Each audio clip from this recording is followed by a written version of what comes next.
November 30 വിശുദ്ധ അന്ത്രയോസ് ലീഹായുടെ തിരുനാളിൽ ആഗോള സഭ.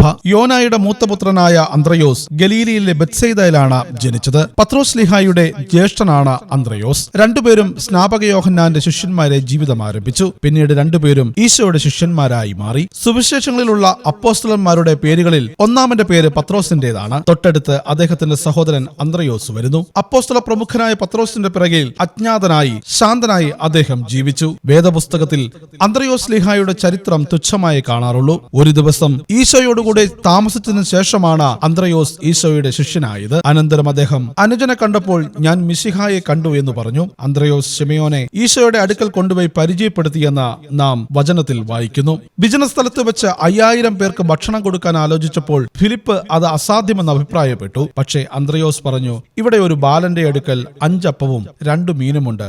എങ്കിലും അതുകൊണ്ട് എന്താകാനാണ്? അന്ത്രയോസ് ഒരു അത്ഭുതം പ്രതീക്ഷിച്ചുവെന്ന് സുവിശേഷം സാക്ഷ്യപ്പെടുത്തുന്നു. പെന്തക്കോസ്തയ്ക്ക് ശേഷം അന്ത്രയോസ് കപ്പദോച്ചിയ, ഗലാത്യ, ബിഥീനിയ, സിത്തിയ, റഷ്യ, ബിസാൻസിയം, ട്രേസ്, മസഡോണിയ, തെസലി, അക്കയ എന്നീ സ്ഥലങ്ങളിൽ സുവിശേഷം പ്രസംഗിച്ചു. അക്കയായിൽ പാത്ര എന്ന സ്ഥലത്ത് വെച്ച് അന്ത്രയോസിനെ ആദ്യം പ്രഹരിക്കുകയും അതിനുശേഷം ഗുണനാകൃതിയിലെ ഒരു കുരിശിൽ ബന്ധിച്ചിടുകയും ചെയ്തു. കുരിശിൽ കിടത്തിയപ്പോൾ അദ്ദേഹം പറഞ്ഞു, ക്രിസ്തുവിന്റെ അവയവങ്ങളാൽ പവിത്രീകരിക്കപ്പെട്ട നല്ല കുരിശേ, എത്ര നാളായി നിന്നെ കൊതിച്ചിരിക്കാൻ തുടങ്ങിയിട്ട്? ഇതാ ഞാൻ അത് കണ്ടെത്തിയിരിക്കുന്നു. നിന്റെ കരങ്ങളിൽ എന്നെ സ്വീകരിച്ച് ദിവ്യഗുരുവിന് എന്നെ സമർപ്പിക്കുക.